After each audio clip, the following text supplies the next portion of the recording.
Sorry about that, guys. Ran a couple minutes late. Hope everybody's good. Recovered from a long night on Saturday night. Probably not a lot of sleep. And then got back after it yesterday. Got back in the building and started working on first finishing up the game, rewatching the game, obviously, in all three phases. And then moving into around the dinner hour, start game planning for Washington State. Used the morning for that as well, and still far away there from having a great feel for what is a very good football team for the third week in a row. So, but looking back at the game against SC, really proud of the way our team played. No real change from how I felt after the game, other than probably more proud of what our guys accomplished. Probably get caught up in the motion a little bit of the disappointment of losing in triple overtime. And but when you watch how our team played, what our team did in that game, it was really a fantastic football game with a disappointing outcome. But ready to move on, ready to move forward, and ready to start the second half of this football season with one game prior to the bye. You look at these three losses, they're so close. What do you think is not allowing you guys to get on the other side of these games? I don't know. I don't know what's not allowing us to. I mean, I would say if we hit on a 2-point play on the second time and they didn't hit theirs, then we would have won the game. We had Jacob Cowling open in the end zone, and we wound up number 7 made a great play, and or we would have won. If Caleb gets knocked out an inch earlier than he did, then they probably would. Then they didn't score on the third 2-point play. If T-Mac against Mississippi State doesn't go out of bounds by an inch, then we score a touchdown on that play and we win 28-24. There's just plays in these games. We have a double move with Jacob Cowling against Washington. We overthrow it. We get stopped, in a 3rd and 1 against Mississippi State. And that's just what the game is. But when I look at our team, I don't think there's any, reason per se that I could point to that says why we won or why we didn't win. We just have to make one more play than we made at the right time. And, we could be sitting here having a much different conversation and probably being the story of college football. Yeah, pretty awesome. Rightfully so. 5 touchdown passes. 300 yards, played against the Heisman Trophy winner, and went to triple overtime in his second ever start. I could think of, maybe 4 to 5 plays he'd want back out of the 35 pass attempts, and the one scramble. I think we didn't rush it very well. I think he had 9 carries for 12 yards, a couple of those being sacks, but I think he should be the freshman of the week. I was surprised Jacob Cowling wasn't the offensive player of the week. I don't know who was. But 4 touchdowns and 10 catches against SC is a pretty big deal. So there's my vote for Jacob Cowling to be the offensive player of the week. And I think that the Pac-12 did a nice job of having Noah as the freshman of the week. David and Brian. Jedd, how do you quiet the very loud sector of your fan base that wants Noah Fifita to be your starting quarterback moving forward? And then what goes into that decision to decide whether to go for 2 to try to win the game in the first overtime? Yeah, well, the first question is, we haven't made a decision in this program once about what, we decide what we think is best for the program from everything that we know and do and see. And we don't just listen to others in that decision. When it comes down to deciding who the starting quarterback is, when we played USC last year and lost 45-37, and Jaden threw 3 touchdown passes, ran for another, and had 387 yards passing, everybody was clamoring that he should have been the player of the week. I think that everybody has short-term memories. Everybody likes to live in the now, live in the present. Noah has done a fantastic job, and having 2 quarterbacks is better than none. And I think we're in a very good place at the quarterback position as we move forward. I would also say that, I've lived through a lot of these. I lived through situations where your starting quarterback is playing. He earned his position. Backup quarterback goes in. Backup quarterback plays well. Starting quarterback goes back in. Starting quarterback plays even better than he's ever played. I've seen it the other way. I've seen it in every way, shape, or form over 25 years and 20 of them coaching quarterbacks. So I look forward to both of those guys getting better every week, and we'll figure out as we go how that process works. In turn of, I don't know who's going to start this week because I don't know how healthy Jaden is. We'll see. He's healthier than he was last week. He's better than he was the week before. And we'll let that play out as we roll into this next game. I think that everybody's looking for wins, and that's what everybody's excited about. And, we started the season 3-1. We've lost the last 2 in a row, and our goal is to get back on the winning side of things this coming week.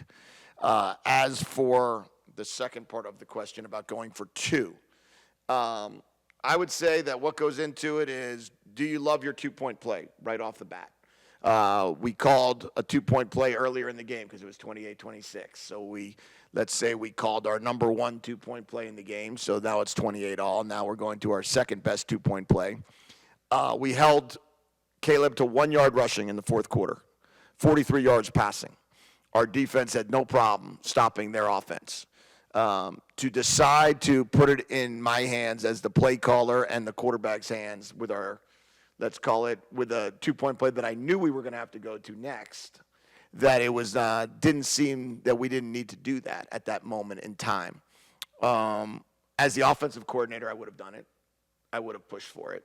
But as the head coach, I got to stand in there and talk to the defense and say, you guys have played better than any team has played this team in 2 years. You guys held the Heisman Trophy winner to 1 yard rushing and 40 yards passing in the fourth quarter. So I'm going to take it into my own hands and either win or lose a game on one play. And I didn't feel that was the right thing to do. You had a couple of roughing the passer calls against you guys, and whether or not they were legit or not, is there a way that you can coach that out of guys, especially when quarterbacks aren't live in your practices and you're not hitting them? How do you teach them to just come to a stop? Yeah. In practice, it's easy because they know they have to stay so far away from them. They're peeling off quickly. And, you make such a point of emphasis in practice of don't go near the quarterback, right? Don't go near them because of the fact that those things can happen. So then you get into a game and you make such a point of emphasis of being physical, hitting the quarterback. Every chance you have, if you could be close to the quarterback and be in position to make a play, make the play. There is that fine line of discipline of pulling off at the last possible second. I don't think that Justin needed to have that final shove. Do I think it impacted anything? No, but I think it was probably unnecessary after the throwaway on third down. I thought that there was probably another one that, oh yeah, I was trying not to reference exactly what happened, Brian, in case I didn't want to get held accountable for that. There was another one that I could think of that didn't necessarily look to be close enough to say that was a necessary call. But we've got to be great in terms of staying away from the quarterback. We've got to be great in terms of being disciplined in that regard. And we have to understand, if you're more than one step away, you can't hit them, and you can't land on them directly. You can't put all your body weight on them. So that's something we have to practice on with stand-up dummies. That's something we have to practice with our D-line drills. That's something we have to continue to emphasize and not be in a position where that can affect the game, because I believe that on both those 15-yard penalty drives there was points. Based on what happened last season against Washington State, what's your message to Jaden this week, just in terms of handling emotions and If all that? he plays? If he's able to play, considering now you guys are going to Pullman now.